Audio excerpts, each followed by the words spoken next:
غزہ پر اسرائیلی جارحیت کو 40 دن مکمل ہونے کو ہے۔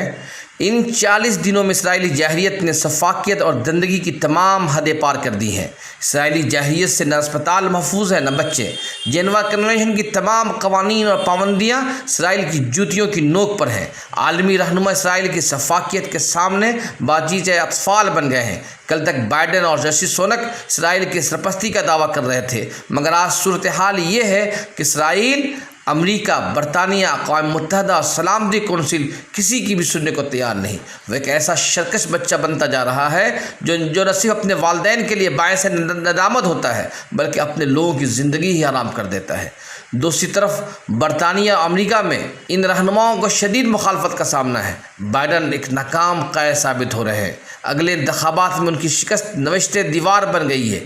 وائٹ ہاؤس کا عملہ ان کی مخالفت کر رہا ہے۔ سینکڑوں اہلکاروں نے امریکہ کی ناکامی پر مستعفی ہو چکے ہیں۔ استعفیٰ دینے والوں میں سینئر اہلکار بھی شامل ہیں۔ امریکہ مشرق وسطیٰ کی پالیسی ناکام ہو چکی ہے۔ اس کے لیے مسلم عرب لیڈروں کی حمایت کو برقرار رکھنا مشکل ہوتا جا رہا ہے۔ دوسری طرف برطانیہ میں فلسطین کی حمایت میں مظاہرین کی تعداد میں اضافے نے کنزرویٹو پارٹی کے لیے مشکلات بڑھا دی ہے۔ گرچہ دائیں بازو کے حامی وزیر داخلہ کی سونک نے چھٹی کر دی ہے، مگر یہ ناکافی قدم ہے۔ اصل میں سونک کو جنگ رکوانے میں کلیدی کردار ادا کرنا تھا، مگر سونک بائیڈن کی طرح ہی بے اثر ثابت ہوئے ہیں۔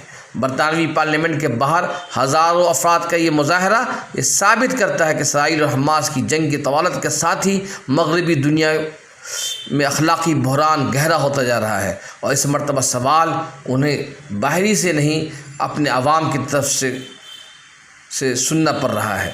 غزہ پر اسرائیل قبضہ کرے گا یا نہیں کرے گا یہ وقت بتائے گا، مگر اسرائیل ایک ایسے بند گلی کی طرف بڑھ رہا ہے جہاں سے نکلنا اس کے لیے مشکل ہو جائے گا۔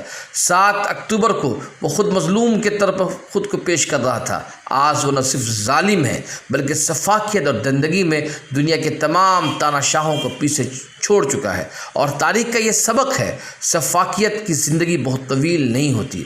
عوامی ناراضگی کا اندازہ اس سے لگایا جا سکتا ہے کہ کینیڈین وزیر اعظم جسٹن ٹروڈو کھانا کھانے کے لیے ریسٹورنٹ میں گئے، وہاں پہلے سے موجود چند نوجوانوں کی نظر پڑ گئی، وہ سب پیچھے ان کے پڑ گئے، کھانا کھانے نہیں دیا، ریسٹورنٹ سے انہیں بھگا دیا کہ پہلے نسل کشی بند کراؤ۔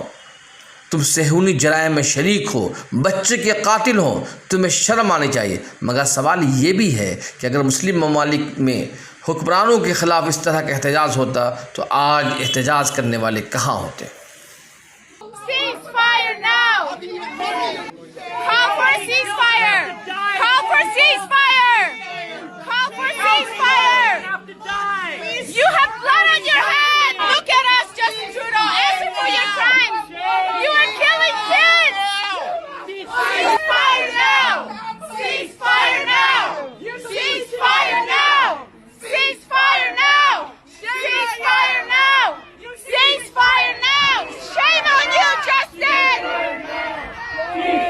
Now! Ceasefire now!